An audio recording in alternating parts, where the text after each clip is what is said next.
Bonjour à tous, j'espère que vous allez bien. Aujourd'hui, je vais vous parler d'une idée de scénario que je me suis fait pour un potentiel film solo de Mothra dans le Monsterverse. Commençons. L'histoire commence il y a des siècles et nous y voyons une ancienne Mothra en train d'affronter Batra et cette Mothra réussit à vaincre Batra en l'emprisonnant dans un glacier en Alaska. Après, cette Mothra est grièvement blessée et décide donc d'aller pondre un œuf en Chine avant de mourir. Ensuite, nous reprenons à notre époque, un an après Godzilla vs Kong. Monarch organise une expédition sur une île pas très loin de Skull Island, où apparemment il y aurait l'œuf que Mothra a pondu avant de rejoindre Godzilla dans son combat avec Ghidorah. Et à la tête de cette expédition se trouvent Ilen et Ling Shen. Et donc une fois sur l'île, l'équipe de Monarch marche dans la jungle et au bout d'un moment ils décident de s'arrêter pour la nuit. Mais entre-temps en Alaska, nous y voyons Alan Jonah et qui constate Batra alors emprisonné dans de la glace. Et donc du coup il implanta des détonateurs dans la glace et donc du coup il fit exploser la glace et libère Batra. Batra se réveille et sent la présence de Mothra et se dirige vers l'île. Entre-temps sur l'île, l'équipe de Monarch passe la nuit, mais ils se font attaquer dans la nuit par un kaiju nommé Ptérodactyle. Ptérodactyle attaque l'équipe et alors qu'il s'apprête à dévorer Ilen, il est effrayé par un cri. Et Ilen reconnaît ce cri, car c'est celui de Mothra, et ce qui confirma qu'ils étaient plus très loin de l'œuf. Le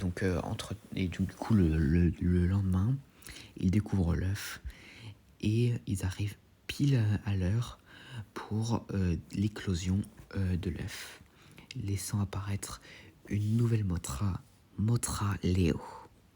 Mais pendant ce temps, Alan Jonah alla au mont Etna et réveilla un autre titan, Typhon. Typhon est un titan solitaire. À son réveil en 2019, il a décidé de ne pas agir aux côtés de Godzilla ou de Ghidorah, même s'il est quand même retourné en hibernation après que Godzilla ait lancé l'appel de dormance. Et Typhon se réveille mais il tue beaucoup d'éco-terroristes de Jonah, mais ce dernier survit. Et ensuite, Typhon sent la présence de Mothra et se lance à sa poursuite. Car Typhon et Mothra sont d'anciens ennemis. Pendant ce temps, à l'île, Monarch étudie un peu cette nouvelle Mothra et découvre entre-temps la rivalité entre Mothra et Batra et découvre que selon les légendes, Batra a été créé parce que une ancienne civilisation aurait créé quelque chose capable de contrôler le climat de la Terre. Et cela aurait été vu comme une offense envers la nature. Et Batra, qui haïssait cette civilisation, décida de les détruire, mais Mothra l'en empêcha et l'emprisonna. Mais tout à coup, Batra arrive et affronte Mothra. Mothra se défend tant bien que mal, mais Batra est beaucoup trop forte. Et Mothra décida de se replier dans la mer et Monarch couvre sa fuite, retenant Batra assez longtemps. Et entre-temps, le réveil de Typhon est appris et qu'il est à la poursuite de Mothra. Et Mothra se réfugie en Australie et entre dans un cocon pour en sortir quelques heures plus tard sous sa forme adulte. Et Batra en fit de même plus tard. Et Mothra et Batra se retrouvèrent à Tokyo où ils se battirent et Mothra remporte le combat, mais Typhon arrive et les attaque. Et Mothra et Batra décident alors de s'associer et ensemble ils arrivent à vaincre Typhon. Et Typhon reconnaît qu'il a perdu et se soumet à Mothra pour ensuite retourner en dormance.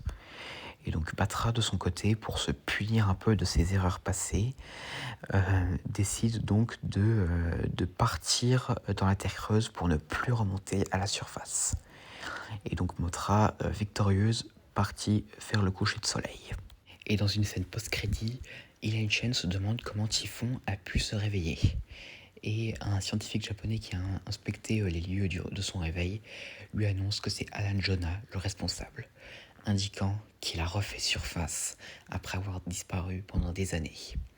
Donc voilà, j'espère que cette vidéo vous aura plu, n'hésitez pas à me dire ça dans les commentaires et à la prochaine.